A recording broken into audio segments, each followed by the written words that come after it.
I know I'm a few days late to this, but we really need to talk about the demon that is Egor Demin. With the NBA California Classic Summer League starting just a few days ago, actually, we finally got to see Demin play again in what feels like months. He was shut down pretty early throughout the season due to some ongoing issues he was having with his foot. I believe it was like a plantar fasciitis kind of issue. I'm pretty sure I'm butchering that. But yeah, it was an ongoing thing we knew he had for a while now. Since training camp, it was actually very well known that he couldn't even move or walk around, so he ended up spending a lot of time just kind of shooting the basketball and practicing his form. And that's why Demin went from a player who no one thought he was going to be able to have a good three-point shot to being arguably the second best three-point shooter in the 2025 draft class, right behind Con Knipple. Well, I shouldn't say right behind. I think the gap between those two is pretty big.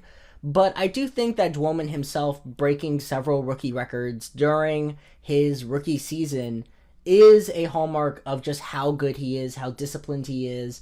And we're seeing that again for the second offseason in a row. And don't take my word for that. I mean, when the Nets drafted their historic 5 draft picks, the one common joke everyone brought up was the fact that the Nets' first 3 picks in that class were all basically guards that couldn't shoot. Or actually, I do believe that the Brooklyn Nets actually drafted Drake Powell before Ben Saroff, but the point still stands that the Nets were kind of clowned on for drafting 3 guards that all had a very similar play style where they needed the ball in their hands, they needed to attack the basket, and they kind of needed to orchestrate the offense. Demin, Traore, and Saroff.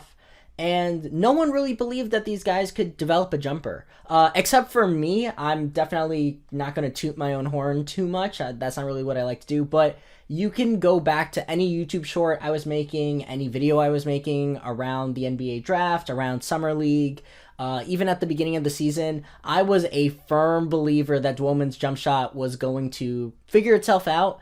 And there were some shaky moments throughout the season. However, Demin did basically reach like 38 to 39% from behind the arc on like 6 attempts a game. Actually, let me double check that before I'm spouting nonsense. No, yeah, Demin was putting up like 38.5% from 3 on like 6.2 attempts per game. So like there was a genuine off-ball kind of stretch forward kind of potential that the guy was showing when the Brooklyn Nets were using him last season. Again, I do think that there were some streaky moments for Demin with his shooting, and that was more because he was often iced out from the offense. I'm not sure if people really noticed that, but there were plays where Traore or Wolf would have the ball in their hands and they just wouldn't kick it out to Demin, even if he was completely open. And that's just kind of the weird thing about it. I also think that Demin's plantar issues was still bothering him. That's definitely why they had to shut him down and why he had to... I know some people say he went through surgery, but from the reports I was seeing, it was more of like a non-surgical kind of procedure. That's kind of what they called it. So, there are some concerns with the guy's health and everything, but I do believe, especially as an off-ball three-point shooting threat, Demin has proven himself to like an elite level, especially at 6'8". Like that is a crazy thing to be, a 6'8" guard who can space the floor like that. But that being said, like again, I'm talking about this, and Demin definitely had some highlights during that season. I think about the overtime against Orlando, where Demin had a pretty quiet game. And he not only had the buzzer beater, but during overtime, he basically had every single kind of shot that the Nets were making. And it was just kind of like a really crazy run that the kid was having that basically made him like a top 6, top 10 kind of rookie from the 2025 draft class during a time where people thought it was a reach for the Nets to grab him at 8th. Now, there are questions about whether or not Demin can be like a franchise cornerstone and anything about that, but the one thing I love about Demin the most is the kid's mentality. I mean, again, but you need a lot of discipline to go from 17% from 3 on 3 attempts in college to about half a dozen attempts from behind the arc during your first season at nearly 40%. And again, Demin is not a perfect player during his rookie season. There was a lot of criticisms, kind of in the opposite way that people were kind of talking about him. He wasn't getting a lot of assists, but Frankly, that's more a byproduct of what the Nets were doing. They are trying to go for a holistic basketball approach where everyone's kind of passing the rock around. So Dwoman is definitely going to be getting less assists than what he's capable of. He's definitely had plenty of games where he would put up 5, 6, 7 assists with almost 0 turnovers in some instances. So it's not really a matter of how good he is at playmaking, but more the fact that the Nets are kind of putting him in a small forward, off-ball kind of position instead of a normal, traditional on-ball position he's used to. That actually kind of leads to another thing. Because Dwoman is kind of playing out of position, he doesn't really have the physicality during his rookie season to match up with some larger players. When he was drafted, I believe he was about 190, which again, very light for someone who was 6'8". And by the regular season, he was about 200 pounds, I'm pretty sure, 205.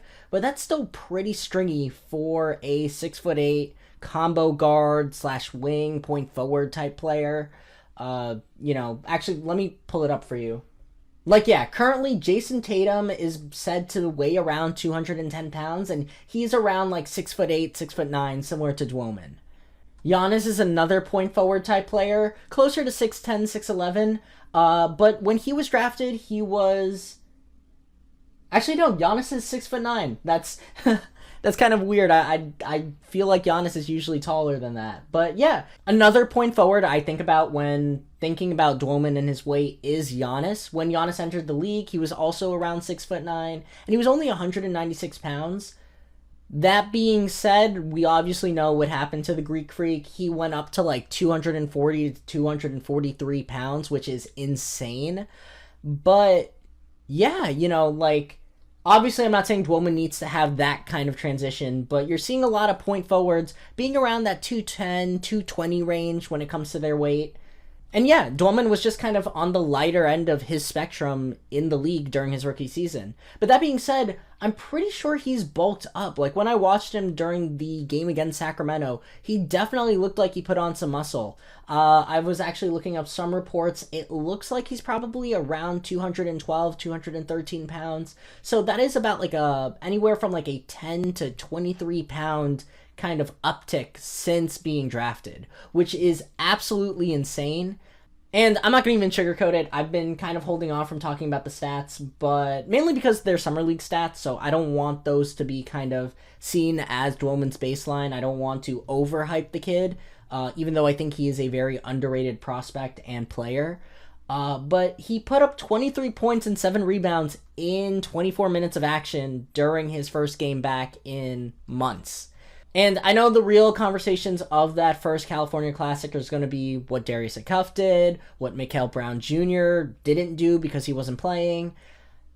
And I definitely want to talk about those things, but those are going to be saved for a different day. But I do think it's really telling the fact that Dwoman really came to form today in this game, where Acuff Jr. was putting up 25 points on 9 from 29 shooting, which is sub 33. Dwoman was doing a much more respectable 53% from the field. And that's even with him only shooting 2 for 8 from behind the arc. And that's kind of a healthy thing for me because yes, the shooting didn't look good, but the fact that Dwoman is still confident in taking 6 to 8 attempts a game, that is something you're always going to want to see with the kid. And just the fact that he's now driving to the basket is going to do great for him. It's going to do great for the Brooklyn Nets. It's going to do great for what Jordi Fernandez wants to get out of these kids. And that being said, I still don't think Dwoman is a perfect player. I do want to see him get a bit more disciplined defensively. And again, the assists need to come up. His job is on this Nets lineup with Mikal Brown Jr. and Nolan Traore and even Danny Wolf is to be that secondary playmaking option. He's supposed to be the point forward of the Brooklyn Nets' future. Ideally, I would like him to stay as the 6'8" point guard, maybe slot Traore to the kind of 6-man role and have Mikal Brown Jr. be the combo guard. But, just the fact that the kid is 6'8" and you could put him anywhere from the 1 to 3 pretty comfortably. And even in smaller lineups, I'm sure you can put Dwoman in the power forwards position. I wouldn't recommend it, but, Yeah, I just am really excited about this. And, I kind of had to step away for personal reasons for my videos. And, I think he easily is one of my favorite players right now. And it's not just because he's a Brooklyn Nets player, it's because, like, there's just something so fascinating to me about kind of his development, his mentality, how he treats the game. And yeah, I'm just really looking forward to seeing him blossom. So let me know what you think in the comment section down below. Subscribe and hype the video if you want. And if you want to check out some other videos where I talk about like Nolan Traore during the season and his development, definitely click the video that popped up right here.